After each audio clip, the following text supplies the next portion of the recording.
Salut la famille crypto, j'espère que vous allez bien. Alors suite à notre tuto sur comment miner du Raptorium sous iOS, j'ai eu quelques petits retours sur des demandes sur comment miner du Raptorium avec votre CPU sur votre PC gamer ou non. Voilà. Bon, il n'y a rien de très compliqué, je vous fais donc un petit retour sur ça. Alors, aujourd'hui, du coup, toujours la même plateforme, hein, donc Raptorium, qui est une crypto minable seulement par CPU. Il est ASIC résistant et GPU résistant. Ce qui lui donne une force de dire que seul le minage par CPU est possible. Voilà, je vous laisserai découvrir leur site, hein. Bon, il y a des petites infos intéressantes. Voilà, vous avez leur feuille de route, enfin ce qui a été fait déjà depuis la création en 2018, je crois. Toujours les différentes plateformes d'échange. Et qu'est-ce qu'on a d'autre? Voilà. Alors, sachez que vous pouvez donc miner du Raptorium avec votre CPU, soit sur votre rig de minage, soit sur votre ordi. Et vous avez aussi la possibilité de créer un masternode Raptor. Alors ça va être pour les plus riches, parce que quand je vois le prix pour monter un node, à ce prix là je préfère monter autre chose qui me rapportera plus et qui est là depuis déjà quelques années. Voilà, bon, en gros pour monter un node Raptor, il faut 1 million de Raptorium. Donc en gros si on regarde sur non c'est CoinMarketCap, vous allez pleurer un peu. Alors, si on prend le RTM, et pas RTL, hein, faut pas changer, faut pas confondre. Alors, si on veut monter un node Raptorium, voilà, ça vous fait un node à en gros 42 000 $. Alors, sachant que les récompenses sont assez énormes, mais vu le prix du Raptorium et vu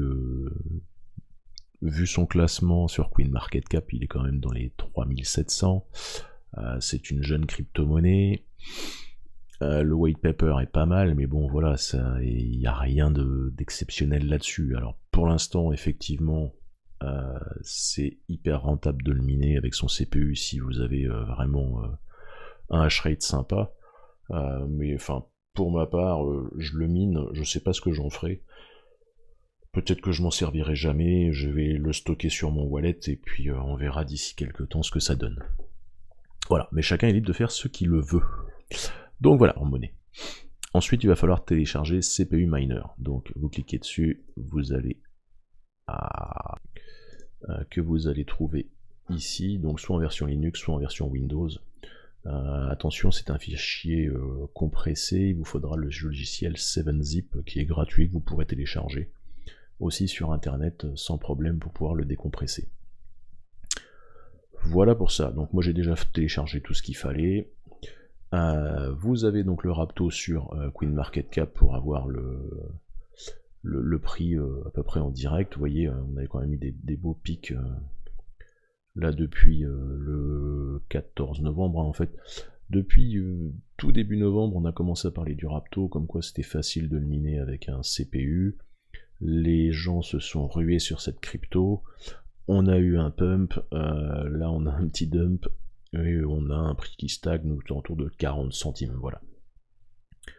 Voilà pour ça. Donc, on va passer à l'essentiel. Voilà. Donc, moi j'ai téléchargé CPU Miner.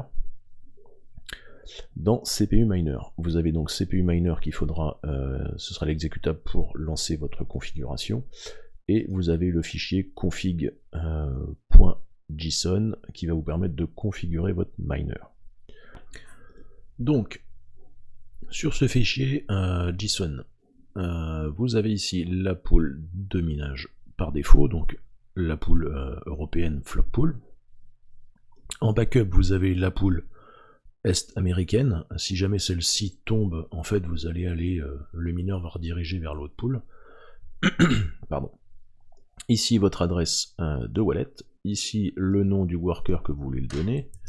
On va lui mettre LCDM.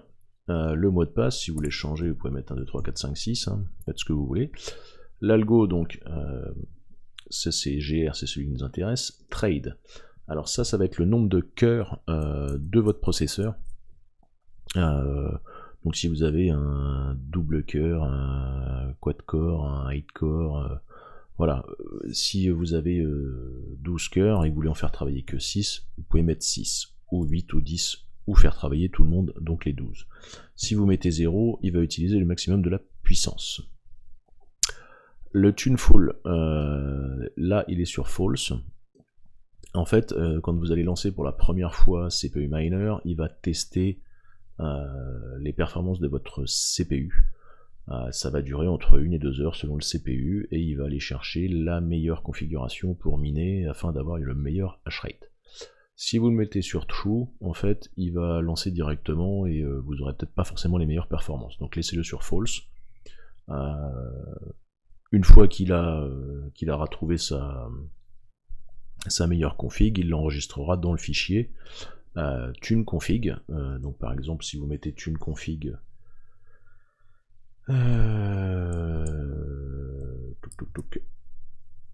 donc si pareillement vous voulez changer le nom tuneconfig LCDM par exemple, il va l'enregistrer sur ce fichier là. Donc une fois qu'il aura fait ses tests, il va les enregistrer et il ne les refera plus à chaque lancement. Si vous souhaitez justement refaire, forcer le mineur à le faire à chaque fois, il faudra ici mettre true et true pour qu'à chaque fois il le refasse. Voilà, le benchmark stress marks quiet, ça on laisse de côté. Donc voilà, vous avez changé votre adresse, vous avez bien vérifié les pools, vous avez mis le nom de votre miner et le mot de passe. On enregistre la configuration, CTRL-S, et on ferme. À partir de là, vous allez faire un clic droit et exécuter en tant qu'administrateur. C'est très important, si vous ne le faites pas, vous n'allez pas donner accès au fichier BAT à toutes les possibilités qu'il va avoir pour miner. Donc vous allez pouvoir miner, mais en fait il ne va pas exécuter tous les fichiers dont il va avoir besoin, et du coup vous allez avoir un hash rate qui va être faussé par rapport à la puissance que vous pourriez avoir. Donc toujours exécuter en tant qu'administrateur. On le lance, il va vous détecter. Voilà, donc là il nous dit il est en train de miner, il nous dit qu'il n'a pas le fichier tuneconfig LCDM. Et en fait là il est parti, donc il va nous le créer, hein. Il nous l'a d'abord créé, et il a fait starting tuning, donc il y en a environ pour 70 minutes. Il va tester tous les algos, toutes les façons de miner avec, et il va nous donner en fait un résultat à la fin qui sera assez intéressant. Donc on va le laisser tourner, et on se retrouve d'ici une petite heure pour la suite du tuto.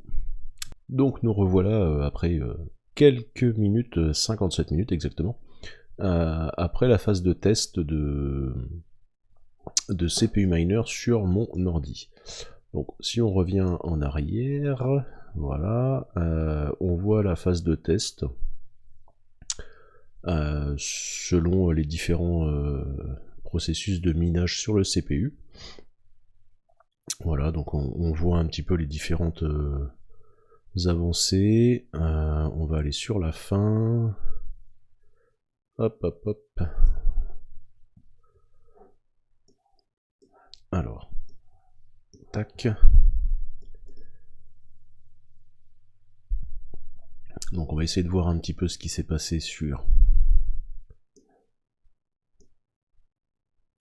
Alors voilà, là ça s'est mis à miner. Hop. Voilà, donc en fait, la phase de test a été faite. Vous voyez les best config par rotation. Et la dernière, en fait, avec le meilleur hash rate. Et à partir de là, lui, il a décidé de commencer à miner, par exemple, sur l'algo Fast Turtle Light. Fast Light Dark. Après, il est passé sur quoi? Turtle Light Dark. Voilà, en fait, il change au fur et à mesure par rapport à ce que lui pense qu'est le meilleur.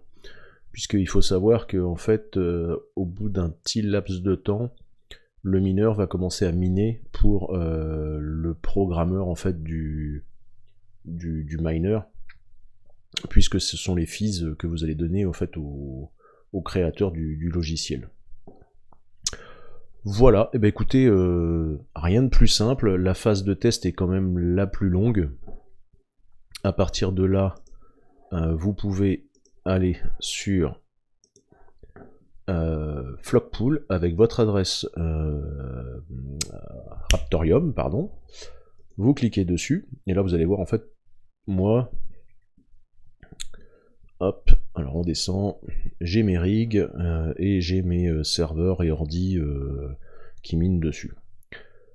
Voilà, donc au total, en pic de hash rate, j'arrive à 1157. Et voilà, donc j'ai miné à peu près 27 Raptorium. Voilà, bon, c'est pas énorme, hein, on verra ce que ça donne dans l'avenir. Voilà, bah écoutez, je vous souhaite une bonne soirée, je vous dis à bientôt. Ciao la famille crypto.